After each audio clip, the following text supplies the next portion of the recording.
Thanks for listening to the Let's Talk About It podcast, brought to you by WeDeliverYourVision.com, the go-to place for delivering your vision and getting traction fast. So welcome to another edition of Let's Talk About podcast. And today I'm really excited to be joined by Ryan Cote. Hi, Ryan. Hey, John. I'm happy to be here. Yeah, great stuff. So just to give my audience a quick background on you and what you do, Ryan, give us a quick introduction, please. Yeah, sure. So I live in New Jersey, married 15 years to my wife, Jill, three daughters. My weekends are filled with their activities and sports and just the normal dad stuff.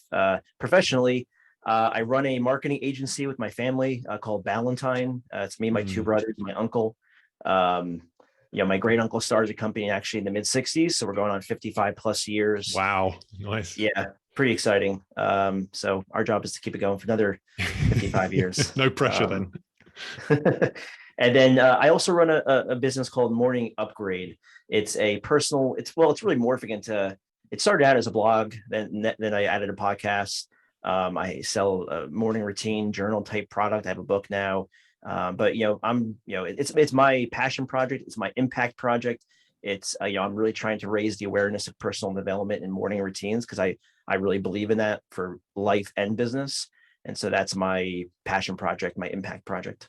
Yeah, I love that. I'm a morning person and always looking for ways to help me get invigorated in the morning and hit the day with intent and achievement. So yeah, really looking forward to this actually. And when we were chatting before, what I think would be a great thing to cover is those 5 success habits of morning routines that would ultimately grow your business and help you with life. And like you say, really, really build out that personal development. So I know you've got 5 that you're looking forward to sharing with us. So yeah, let's get started into the first one, number 1.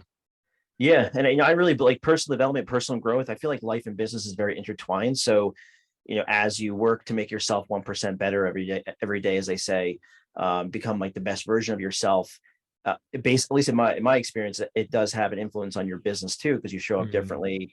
You handle challenges differently. Just everything is when you make yourself better, things get a little bit easier with work. So number one, and these are elements that I feed into my morning routine. My morning routine has changed the last few years, but I've settled into a really good routine that I'm very happy with now. And I don't think I've missed a day in about 5 or 6 months now. And so I'm really locked in. So these are based on my experience. And number 1 is set in the priorities for the day. And so, I've got cards that I write on. And so I'll think about my day and look at my calendar and I'll set the priorities. Like what is 1, 2, 3 things that I really want to get done today? And then I make sure that gets done before the day is over. And so It just varies. And sometimes, honestly, it's not just business related. It usually is, but sometimes it could be, personal, something I need to do with my kids or for my wife or whatever the case is. And so really setting the priorities for the day so you have a clear guidance as to what you should be working on and what's going to move the needle for you and towards your goals. Yeah. And I think that's important because I think a lot of people wake up with great intentions of the day, start to think through the day and can get overwhelmed with the volume of things they need to do. So I really like the idea of that prioritization, the top 3, just start with the top 3. Because you'll have a list of 15, 20, which is just going to overwhelm you. So deciding on those top 3 to start and then reevaluate. I'm assuming then there's a reevaluation throughout the day. What I find, what happens with me at least, so I've got the priorities and then naturally, how it is, you get into your inbox and then there's just like, sometimes it can be chaos and things you didn't know were coming your way, come your way and you have to handle it. But what I'm finding is that setting the priorities, like when I find myself going down the rabbit hole of certain things, and it can happen quickly too, I go back to the cards, like my priorities, and I say, okay, what did I say I really want to work on? And I shut down everything else and I focus on those things. It's not a perfect thing. I'm not perfect at it, but I do find that when I find myself getting distracted or working on things I shouldn't be and just letting problems or challenges consume me, I go back to the priorities and make sure those things are done. And then I'll handle the other stuff later. Yes. And I also like the distinction, something I use actually, I adapted from Brendon Burchard, who's very big in the personal development space, is setting out those big rocks. So set out what are the big projects that you're working on, the big rocks you want to achieve, and then define your priorities for the day based on the key big rock, what contributes to those big rocks. Because if you, to your point earlier around, if you think about priorities, you can go to your inbox and get a million priorities straight away. You're driven by someone else's agenda. Yes. So yeah, so aligning those priorities to that big rock is actually another neat trick I've used as well. Yeah, it's funny because I'm in a mastermind, and we do like an accountability form, and every week you have to write down just certain things. And what the last question is like, what's your one thing for today, or what's your one thing for this week? And one of the guys in my group always puts down doing the big rocks, and I meant to ask him what that meant, and now I know. So yes, thank you. Yeah, exactly. And there's a neat little analogy about rocks, sand, and water in a jar. And when your day's full, I'll actually post a link to that in the chat, into the comments when we do this as well, where the origin of big rocks is actually quite interesting. So good stuff. And just one burning topic question I have a lot from my clients around setting priorities and the routine every day. Do you do it literally every day? So is it weekdays and weekends? I do. Yeah. So Nice. I've got my morning routine settled into about 20 minutes. It takes me about 20 minutes. Now a little bit longer. I'm always playing. I like to read now, part of my morning routine. And so I'm working on some books. I just started a book club at Ballantine. And so I'm just reading a lot more now. So but my routine is like 20 to 30 minutes, but I've got it where I honestly look forward to it. Nice. And I'm, I was telling you before we recorded, I was in Disney for 5 days, and I think I didn't do it one day. So I'm not like completely militant, but I really try to do it every day, because it's only 20, 30 minutes. I have really no reason not to. And it honestly just feels good to do it. So yeah, exactly. And that's the beauty, is you get to the point where it's not a chore or a task. It's something that's going to invigorate you. And sure, there's going to be days where your routine's thrown off, you're on vacation, you have a weekend that's different, stuff like that but as long as you can do it most of the time, that's going to pay dividends. Yeah, I agree. Perfect. So let's keep going, Ryan. What's the number two? Number two is working on your mindset. Mindset is like, I wish they taught this more in school. The importance of, what's between your ears, like working on your mindset. It's so important. And, it really makes up a big chunk of my morning routine. So what does that look like? Gratitude practice, literally writing down what I'm grateful for that day.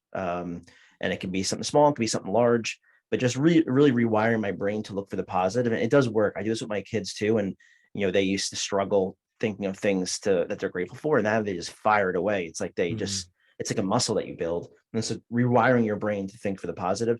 And I know this is like gratitude practice, everyone mentions it, but I really urge your listeners to try it, for 30 days straight, because it really is very powerful. I like to also, I'm doing my routine in the morning. So I like to look back at yesterday and think of a win that I had. Yes. So celebrate a win for the previous day. And that forces me to reflect on what happened yesterday. Sometimes I have to look at my calendar if I can't remember, but just writing down a win, no matter how small, from the previous day. I think celebrating those things is really important. Meditation, got to mention meditation, right? So I use the Insight Timer app. I only do 5 minutes of meditation. It's a guided meditation with affirmations kind of mixed in too. Okay. It's technically 6 minutes, but that it doesn't sound like a lot, but you think about it, if you're doing it every day, it does compound and stack. And so again, it's a matter of like the morning routine, crafting it something where I can't say no. Like 6 minutes is meditation. Like you can't say no, because it's not a big ask. And so what does meditation do for me? It's an answer from my perspective. It helps quiet down my mind. It's very relaxing. I just feel great after I do it. But like when I first started doing it, my mind was very like thoughts were racing like a son of a gun. And now there's still thoughts there, but it's very much more calm. Just kind of nice.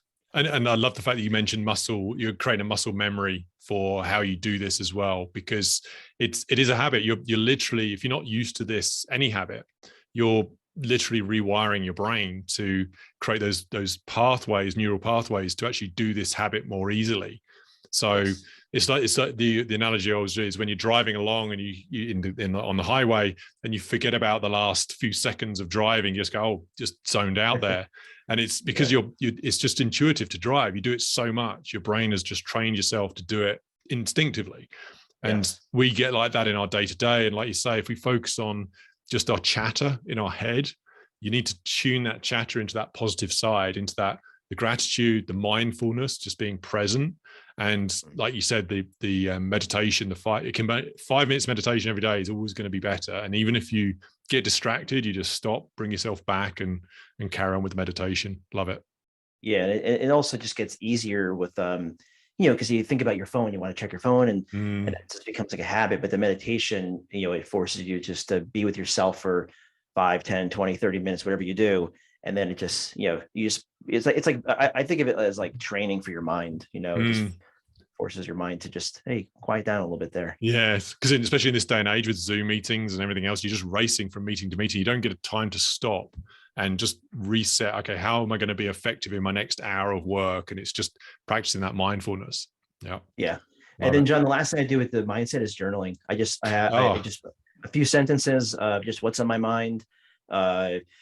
Sometimes I'll write out my affirmations. It's different every day because every day is different. So I just kind of get out what's on my mind, good, bad, affirmations, and almost like a brain dump, and that just helps. Yeah. Yeah. And again, it's weird once you start journaling, because people go, I don't know where to start. I mean, myself, I didn't know where to start. What do I write about? And it's amazing where you just have paper and pen and pencil in front of you and just write anything. It's write about nothing literally until your brain starts to just dump it out there. So yeah, love it. Okay, let's move on to number 3, Ryan. Number 3 is learning something new. I personally, this changes, but one of the masterminds I'm in got me into this book here, The Daily Laws by Robert Greene. And it's every day there's a new kind of like entry to look at, to read. And it's on, 366 meditations on power, mastery, strategy, human nature, etc. It's really, really interesting. So, and then I'll usually read a little bit of another book. And so I try to consume new content, learn something new every single morning, feed my brain with that.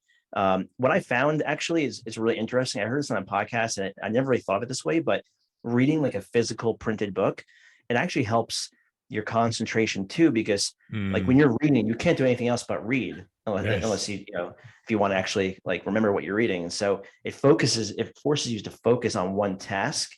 And honestly, for me, it's a little easier now, but it was harder because I think about like checking my email, checking my phone, and I find it hard to just focus on one task. And now that I've been reading for so long, it's much easier focusing. Yeah. Which is kind of interesting. Yeah, it is true, because I started reading again in the last few years. And when I started, I was reading less than a paragraph and my mind was wandering. I found it really difficult. And no matter what time of day, it didn't matter if it's morning, evening, whatever, I was just drifting, because your mind is just tricking into this, what next? And back to similar to your number 2 around the meditation, just that mindfulness is reading is a really good way just to focus and stop and calm your brain so you can reorganize I like to think it's reorganizing your thoughts. It's setting you up for that next action in a mindful way. Yeah, and I'll read books like the one I just shared there, where I do learn something with every entry. I read business books, I read personal development books. In the book club I'm doing Valentine, we read short little personal development books. Like we're reading Who Moved My Cheese. So I tried to read books that I feel like I'm going to learn like 1 or 2 nuggets of wisdom, and every morning, walk away with something.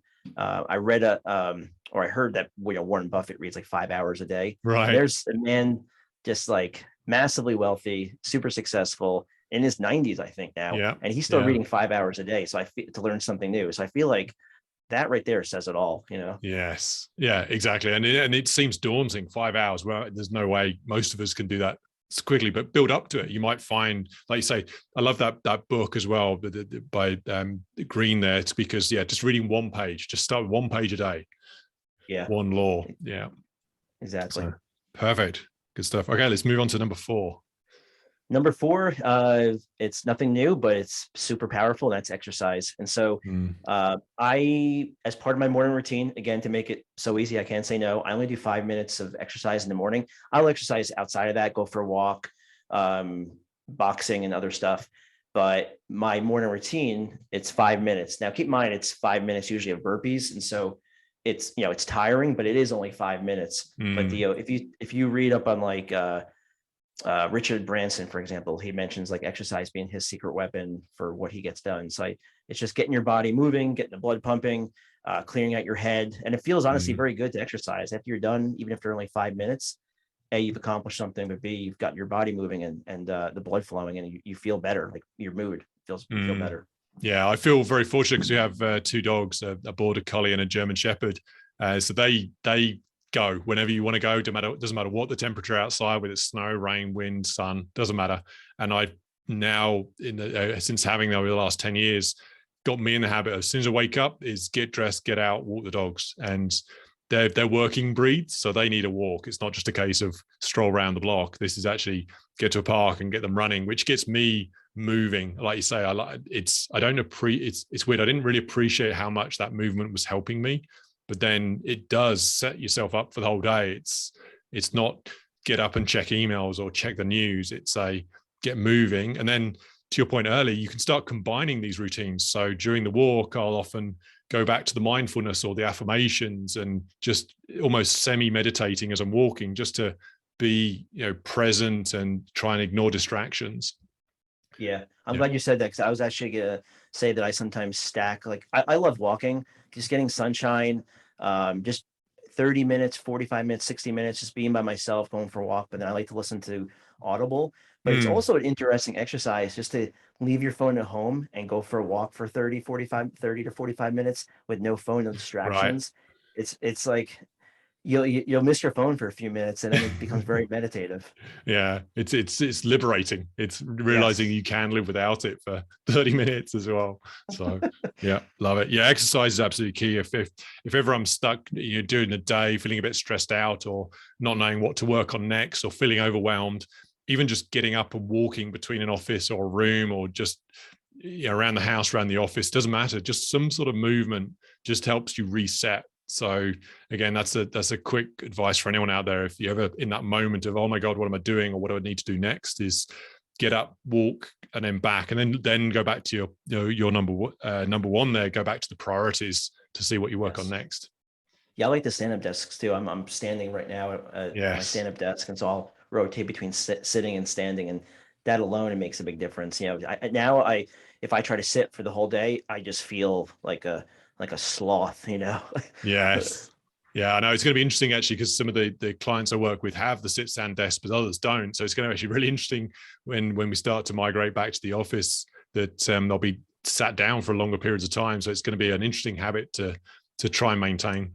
Yeah. Yeah. Exactly. Perfect. Okay. So yeah, let's move on to the final one, number 5.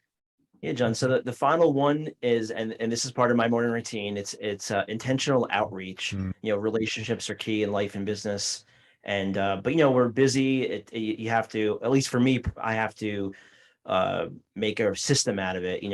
Remembering to reach out to people. And so what I do as part of my morning routine, I write down one person that I'm going to reach out to. It could be an email, it could be a text, it could be a phone call, it could be a client, a team member, a friend, just recognizing someone or just saying hello. I'm thinking about you. And so I do it. Like today, I wrote down a guy that was in one of my masterminds, and he decided he was leaving the group. And so I just texted him saying, hey, we're going to miss you, and keep in touch and all that. And now we're going back and forth to text. And, he seemed to appreciate that I reach out to him, and it's authentic. Like he was on my mind, and I wanted to reach out to him.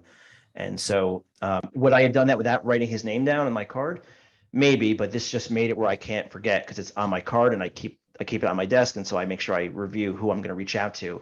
And so that's been really, like, I'll text some of my aunts, my uncles, and they seem to get a kick out of it, because we're, everyone wants to be thought of. Right. And so I feel like having a system around intentionally reaching out to people, nurturing the people that are important in your life, is really important. And that's why I've baked it into my morning routine.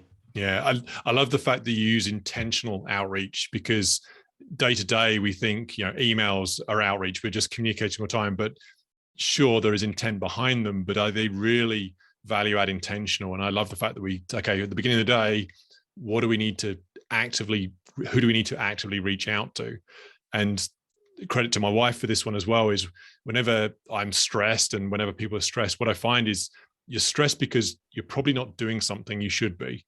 And often especially analytical people like myself and project managers, we often go into, how do I solve this? How do I think my way out of this problem? And you often can't, and you shouldn't. But the intentional outreach has been my secret weapon, because if I've not done something and I'm a bit stressed about it, or I need to work through something and I just can't get traction on it, talk to someone. say, hey, I just want to bounce an idea off you. Hey, we haven't spoken about this topic. Can I get your input? Or, or even who can I talk to about this topic? It's a little bit of a nudge. It's a weird how people build up these barriers around reaching out to people for help, but you feel so much better having done it. Yeah, and I've mentioned this a few times in this conversation, but that's where the masterminds have been so key for me. Right. It's been easily the top 3 like personal growth strategies. I'm in 3 now, and I'm like slightly introverted. I'm sort of like, I guess, in the middle. And like the first one I joined, like being part of a group where you have to be vulnerable and share, and then also try to help the other people in the group. And like, it's, for me at least, it was very daunting. But it's like a muscle that you build, and just getting used to, I guess, connecting with people, building relationships. And then not to mention, then you have like that accountability group and people to bounce ideas off of. It's been really, really key. Yes, absolutely. And like you say, it's a habit, and it feels good once you start doing it. You do it more and more, and you're up to 3 mastermind groups now. That's an amazing story to just start and then see where it goes, and then it gets almost addictive. You want to do this more. Yeah, it feels good to help people, right. And it also feels good to know that you've got people that have your best interests in mind, and they want to grow, and they want to see you grow, and so it sort of becomes like a family almost. Yeah, I love it. Okay, this was awesome, Ryan. I just want to do a quick recap of the 5 before we wrap up with them. I always like to ask, what's the one key action for our audience to take away? But before we do that, just to recap on the 5. So we had number 1, which was the priorities. Number 2 was the mindset. Number 3 was learning something new, and you will put a link to that book that you shared, their laws. Number 4 was the exercise, and then number 5 was that intentional outreach. So that's a really awesome list for a morning routine to be more successful. Thanks, John. Yeah, appreciate it. Appreciate you having me on. For sure. So if you were to leave our audience with one key action to take away, what would it be?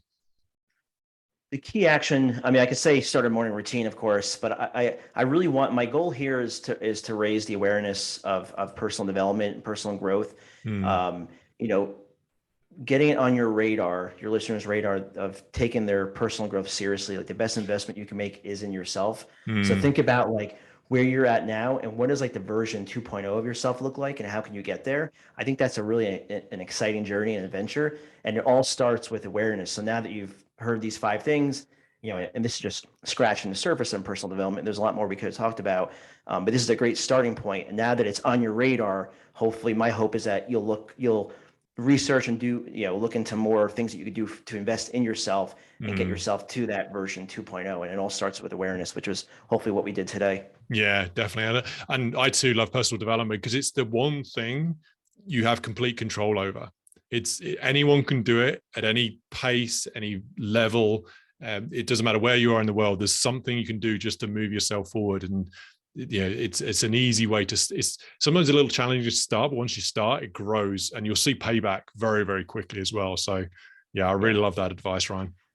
Thanks, John. Awesome. So if the audience wanted to find out more about you or connect with you, where can they find out more? Yeah, so I'm on LinkedIn, but the 2 websites for the 2 businesses I mentioned, Ballantine is ballantine.com. That's our marketing agency. And then Morning Upgrade, my personal development passion project, is morningupgrade.com. Yeah, perfect. And you have a book as well, right? I do have a book. It's called The Entrepreneur's Secret Weapon: How to Use Personal Development to Upgrade Your Life and Business. It's a quick read, 112 pages, but it's chock full of strategies and concepts and tips and all of that. Yeah, love it. So we'll put a link to that in the comments as well. Awesome. Well, thanks for your time, Ryan, and have a great rest of the day. Yeah, thanks, Sean, and thanks everyone for listening. Appreciate it. Awesome. Thanks for listening to the Let's Talk About It podcast, brought to you by WeDeliverYourVision.com, the go-to place for delivering your vision and getting traction fast. Until the next episode, let's get it done.